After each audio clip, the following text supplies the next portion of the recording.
back on The Revolution. I'm your host, Cenk.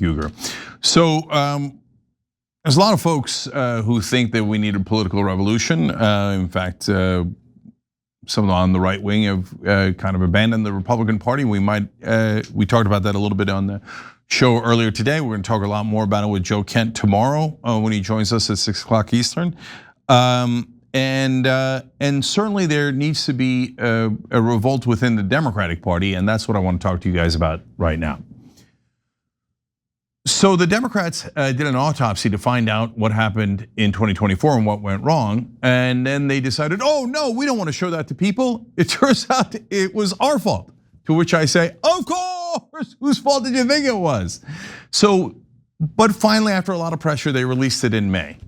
But did they? It turns out, no, they left out a chapter. What's in that chapter? Well, I'm going to tell you.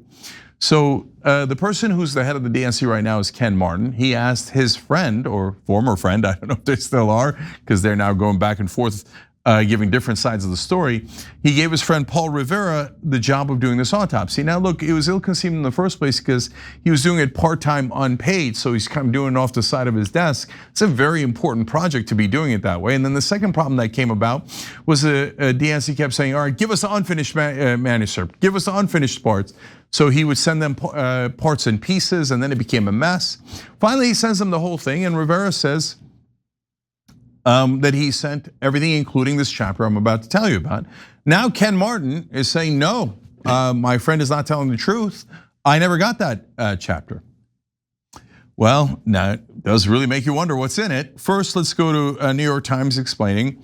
The chapter raised pointed questions that were notably absent from the draft that the party put out, both about President Joseph Biden and the ill-fated decision, Joe Biden's ill-fated decision to run for re-election, and the sway of an operative class that has become, quote, generationally wealthy off politics while steering Democratic strategy. Yeah, well, those were critical parts of the problem. In fact, here, let me give you the three things that were featured in the chapter. One was, Biden shouldn't have run for re-election. And they're like, no, get that out of there, get that. Come on, guys, we already know he shouldn't have run for re-election. But isn't that amazing that there's so many Biden loyalists still in the Democratic Party that are like, no, don't say that. Of course he should have run for re-election. You know, the best person to beat Donald Trump is a senile man who can't finish a sentence. But why are they saying that? Because they're part of that consulting class who ran that campaign, who got rich off that campaign. And that's the second part of the chapter. There's a third part, by the way, about how why the Democrats lost key demographics, or at least support within those demographics, not entirely, but certainly critical enough to lose all 7 swing states. And of course, that was Black, Hispanic, Asian Americans, and even Native American groups. They lost momentum in every one of those groups, and it cost them the election. They also didn't want to talk about that. And the reason for that is obvious, because of economic issues. So the Democrats kept saying to all those groups, we're on your side, and yay, your race and group and ethnicity. Yeah, but brother, what are you gonna do for me? Like, okay, I understand that you're claiming that you're on my side and I need to vote for you because I'm on this, because I'm of this ethnicity. But did you actually increase my wages? Did you actually get me health care? Did you materially improve my life in any way? And they're like, shut up and vote for black people, okay? And you remember Barack Obama giving that lecture to younger African American voters saying they needed to support Kamala Harris and they were being sexist. If I'm in that audience, I'm like, bro, you don't know me at all. How do you know I'm being sexist? And what is this? Why am I getting lectured to like this when you're the ones who should be lectured to? You're the ones who never delivered for us. So these are the embarrassing things that the Democrats don't want to talk about. And of course, the third part was the main part, which is how these consultants got so wealthy and that they're so financially secure that they literally don't know anyone who's an average American. And I'll tell you, that's the part that resonates most with me. And I say that in a chapter that has Joe Biden shouldn't have run for re-election. I went and ran as a protest candidate. We did a petition a year before the debate to get him out of the race because we're like, why would you run a senile guy? Are you guys nuts? What, do you want to lose to Donald Trump? But that was very poorly received. How dare you put on your cheerleader outfit and get your pom-poms. And if you cheerlead enough for the guy with dementia, we'll win. No, that propaganda garbage doesn't work. And I don't want to be involved with propaganda. Our job is to tell the truth to our audience. So, okay, but even despite that, the bigger problem is this consultant class that's an albatross around our necks. They're a bigger problem because they're not just about the Biden campaign, they're about every campaign. They also did the same thing once Kamala Harris took over. They did the same thing during Hillary Clinton.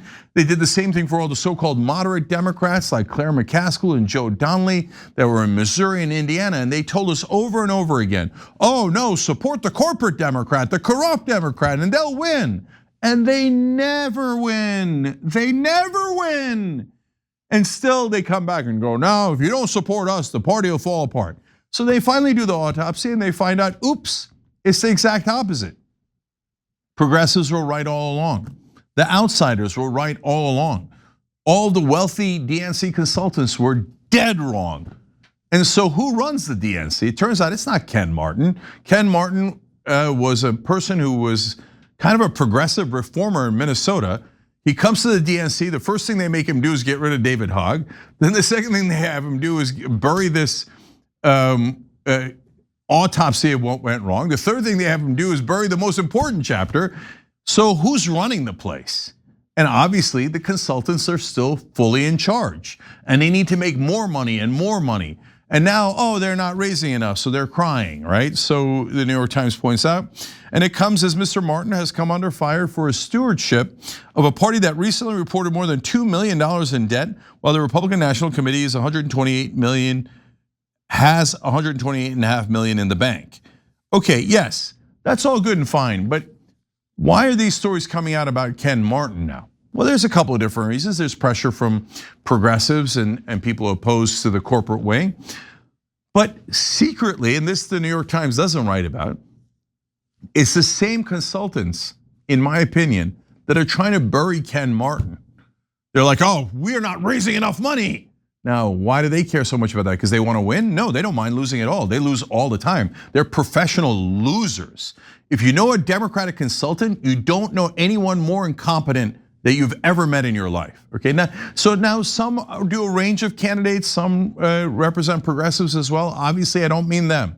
I'm talking about the 90% that represent establishment Democrats, and all they ever tell them is, oh, tell them how much corporate CEOs like you. Tell them how much you love and will loyally serve a different country, Israel. And tell them about how you're just like the Republicans. That way they won't vote for the Republican, they'll vote for you. Why? If you tell them how great the Republicans are, they'll vote for the Republican, you idiots. But those guys go, no, whoa, I don't mind losing, but we didn't raise enough money. Big percentage of that money goes to the consultants. They go, that goes to me, raise more money. Take more corporate PAC money, take more AIPAC money, right? That's part of the point of all of this. So, no, the issue isn't that the Democrats didn't raise enough. Guys, Hillary Clinton outraised Donald Trump 2-1. Kamala Harris way outraised Donald Trump even in a short window of time. And did they win? They didn't win. So money equals victories in lower races that don't get any media attention, congressional races, etc. But in a presidential election, at this point, with the amount of attention presidential elections get, money wonderfully has become, especially in the general election, primaries it matters more, but in the general election, it's become nearly irrelevant. The only people who are still obsessed about it are two sets of people: the corrupt Democratic consultants and lobbyists and party officials that run the DNC, that run Democratic leadership, because those consultants usually get 15% of all the ad buys. So the more money you raise, the more money goes straight into their pockets and into their mansions and their yachts. So they don't care that the money is causing losses because the money goes into their pockets. So they are actively going in the wrong direction so they can get rich while we lose. And the second people who are obsessed and love corruption is mainstream media. Why? Where do you think the money in politics goes?